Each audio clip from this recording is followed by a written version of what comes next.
के लिए ये भी बताना बेहद ज़रूरी है कि किसान मुखालिफत कौन कौन से स्टेट में सबसे ज़्यादा कर रहे हैं। आपको बता दें कि जिस तरह से हरियाणा में ये एहतजाज किया जा रहा है, तो वहीं पंजाब में भी पुरजोर अल्फाज में अंदाज में एहतजाज किया जा रहा है, तो वहीं आंध्र प्रदेश और तेलंगाना भी इससे अछूती नहीं है। कांग्रेस की बात कर लेते हैं। कांग्रेस ने हरसिमरत कौर बादल के इस्तीफे पर सवाल उठाते हुए कहा कि एनडीए का हिस्सा होते हुए इस्तीफे का क्या मतलब है।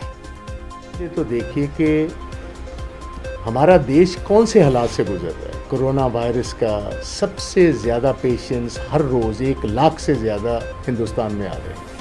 बजाय गवर्नमेंट का ध्यान उस तरफ हो, आपने बिना वजह से ऐसा इशू क्रिएट कर दिया है जो मैं समझता हूँ देश की एकता और अखंडता के लिए एक बहुत बड़े खतरे की घंटी। ये मजबूरी बन गई सरदारनी हरसिमरत कौर बादल जी की। पिछले 2.5-3 महीने से पहले सबसे बड़े जो इनके प्रकाश सिंह बादल जी हैं, जो मुख्यमंत्री भी रहे पंजाब के, पहले तो उन्होंने कोशिश की लोगों को ये बात कहने की कि ये जो ऑर्डिनेंसेस आ रहे हैं ये बहुत सारा ज़िम्मेदारों को इसका एडवांटेज होगा। फिर उनकी सुनवाई नहीं हुई। फिर सुखबीर सिंह बादल ने बहुत सारी चिट्ठियाँ दिखाई तोमर साहब की, एग्रीकल्चर मंत्री की, मेरी बात हो चुकी है, MSP रहेगी, आपको कोई खतरे वाली घंटी नहीं है, पंजाब के हर बेनिफिट में जाएगी। और जब बड़े पैमाने पर किसान अब बाहर निकला है, पंजाब का, हरियाणा का, वेस्टर्न यूपी का, बाहर के मध्य प्रदेश के, तो इन्होंने ये देखा कि हमारे पाँव के नीचे से पॉलिटिकल ग्राउंड खिसकनी शुरू हो गई। मैं आज सवाल करना चाहता हूँ, अच्छा किया इन्होंने रिज़ाइन किया, मगर ये हाफ हार्टेड नहीं होना चाहिए। ये देखिए, आप पहले तो इस्तीफा तो दे रहे हो मोदी साहब की सरकार से, मगर आप एनडीए के साथ रह रहे हो। मुझे तो ये बात का ये दलील की समझ ही नहीं आई। और इस मामले पर बीजेपी क्या कुछ कह रही है, आइए आपको सुनाते हैं।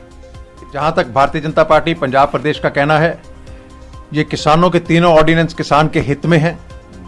इसमें कांग्रेस जो है वो दोहरी राजनीति कर रही है और सिर्फ एक गैलरी से प्ले कर रही है और किसानों के हित को लेकर उस चिंतित नहीं है। जब यूपीए की सरकार थी 2013-14 में, तो इनकी 5 राज्यों में सरकार थी, असम, मेघालय, हिमाचल, हरियाणा और कर्नाटका में। 2013-14 में इन्होंने फ्रूट्स एंड वेजिटेबल्स को APMC से बाहर निकाला था यूपीए गवर्नमेंट में। उसके बाद इनका 2017 में जो पंजाब के चुनाव हुए, इनके कांग्रेस के मैनिफेस्टो में था कि updation of APMC act will be done to ensure direct access of farmers to national and international market through digital technology without tinkering with MSP। ये पेज नंबर 36.11 इनका है।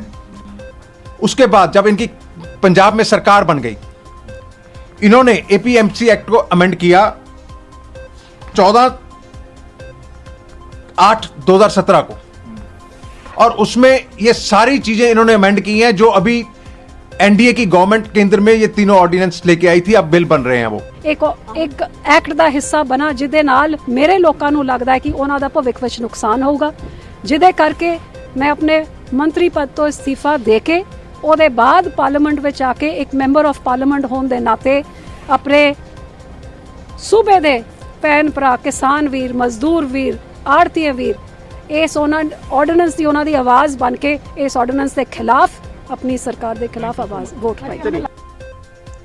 तो ये इस्तीफा क्या रुख इख्तियार करता है, ये देखने वाली बात होगी। हालांकि इस्तीफा मंजूर कर लिया गया है। फिलहाल इसी से जुड़ी हुई कई खबरें हैं, आपको दिखाएंगे छोटे से ब्रेक के बाद।